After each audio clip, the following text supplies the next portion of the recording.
ketika negara-negara barat sedang mengalami resesi ekonomi, namun perekonomian Tiongkok tetap berjalan dengan baik. Untuk itu, Dana Moneter Internasional atau IMF menyarankan barat untuk meminta bantuan Tiongkok. IMF juga memaparkan tentang kebangkitan ekonomi Tiongkok dan mengatakan bahwa semua negara harus belajar dari Tiongkok. Dan di episode hari ini, kita akan membahas tentang strategi Tiongkok yang telah membawanya tetap tumbuh di masa-masa sulit.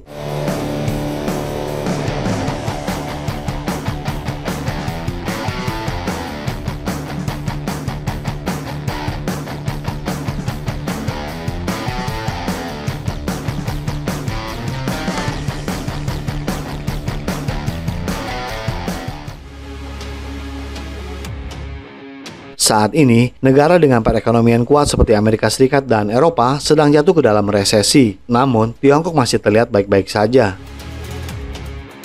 Dana Moneter Internasional atau IMF baru-baru ini melakukan penilaian terhadap keadaan perekonomian Tiongkok dengan mengidentifikasi tanda-tanda stabilisasi tertentu selama tantangan ekonomi, termasuk perlambatan yang terjadi saat ini. IMF percaya bahwa Tiongkok memiliki potensi untuk mempercepat pertumbuhannya dalam jangka menengah melalui reformasi ekonomi yang signifikan. Namun faktor-faktor apa saja yang berkontribusi terhadap hal tersebut? Landscape perekonomian Tiongkok telah menghadapi banyak tantangan dalam beberapa tahun terakhir. Tantangan ini mencakup dampak dari lockdown akibat pandemi COVID-19, penurunan signifikan pada sektor properti, beban utang yang semakin besar akibat infrastruktur yang luas, investasi dan keraguan-raguan di antara perusahaan-perusahaan swasta untuk melakukan investasi tambahan. Terdapat juga kekhawatiran yang semakin besar bahwa Tiongkok akan memasuki periode stagnasi seperti Jepang, yang ditandai dengan populasi yang menua dan penurunan produktivitas. Namun apakah prediksi tersebut menjadi kenyataan? Termasuk pertanyaan yang muncul mengenai bagaimana Tiongkok menyediakan pangan untuk penduduknya yang 1,4 miliar jiwa. Pandemi COVID-19 mengganggu perekonomian di seluruh dunia. Namun cara Tiongkok menangani tantangan tersebut mengubah segalanya. Akibat dari lockdown memang agak bergejolak, dengan dampak yang berkepanjangan terhadap permintaan konsumen dan penurunan besar-besaran di sektor properti Tiongkok. Tantangan penurunan ini tidak hanya berdampak pada industri konstruksi, tetapi juga ekosistem keuangan yang lebih luas yang terkait dengan real estate. Menghadapi situasi ini, Tiongkok berjuang mengatasi semua permasalahan, sementara dunia barat terus mengatakan bahwa Tiongkok dihadapkan pada permasalahan yang tidak dapat mereka tangani. Barat mengatakan bahwa pembelanjaan infrastruktur Tiongkok selama puluhan tahun telah membuat negara Tiongkok bergulat dengan tumpukan utang yang besar.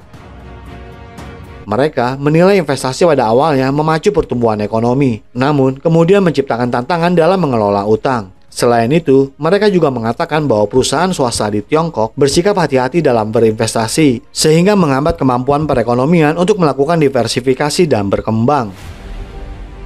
Ada juga beberapa spekulasi mengenai perekonomian Tiongkok karena alasan-alasan lain, seperti landscape demografi Tiongkok sedang berubah seiring dengan bertambahnya populasi yang menua, yang menimbulkan tantangan bagi pertumbuhan angkatan kerja dan sistem pensiun secara bersamaan.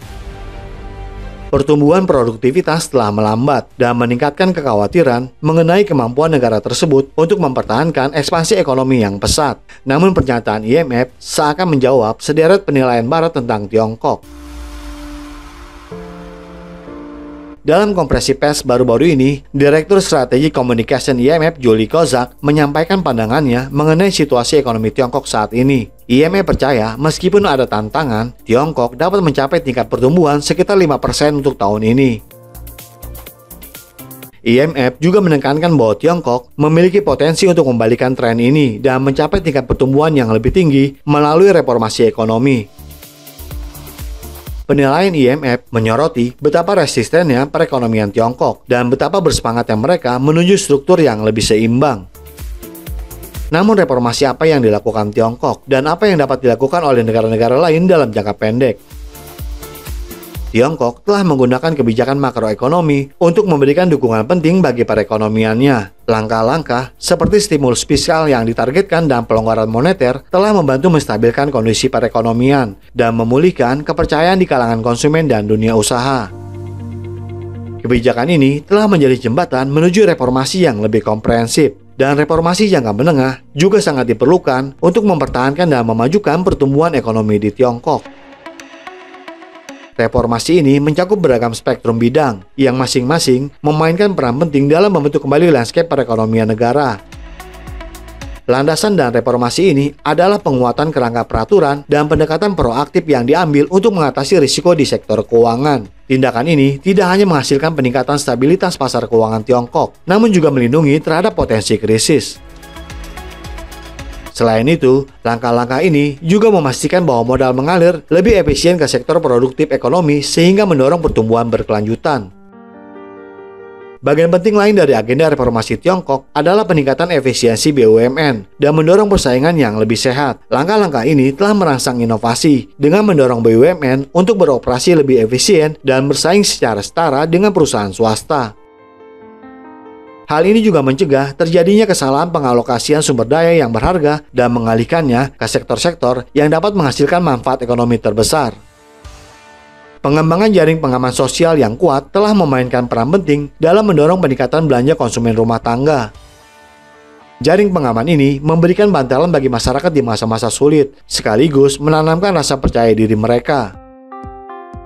Hal ini memberikan dampak positif bagi perekonomian yang lebih luas, meningkatkan permintaan domestik, meningkatkan fleksibilitas pasar tenaga kerja, dan mengatasi tantangan demografi yang terbukti sangat diperlukan dalam memastikan bahwa tenaga kerja Tiongkok tetap gesit dan adaptif terhadap kebutuhan perekonomian yang terus berkembang.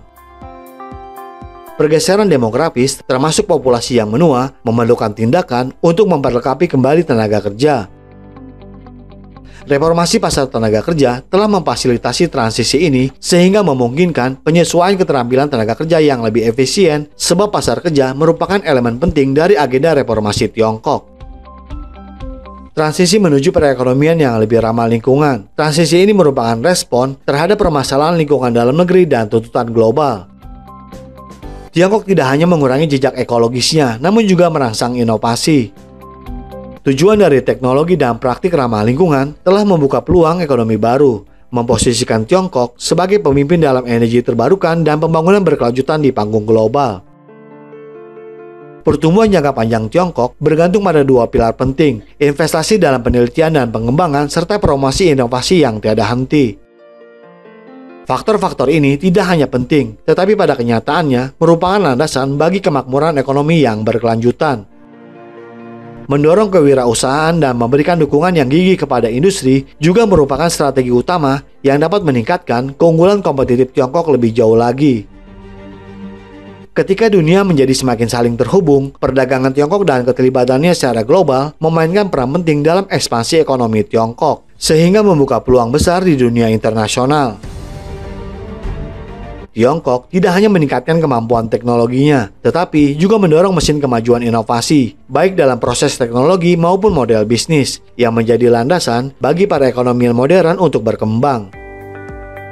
Komitmen Tiongkok untuk mendorong kewirausahaan dan mendukung negara-negara berkembang juga patut dipuji. Inisiatif-inisiatif ini telah memberdayakan individu dan startup untuk mengambil peran, berinovasi, dan menciptakan peluang ekonomi baru.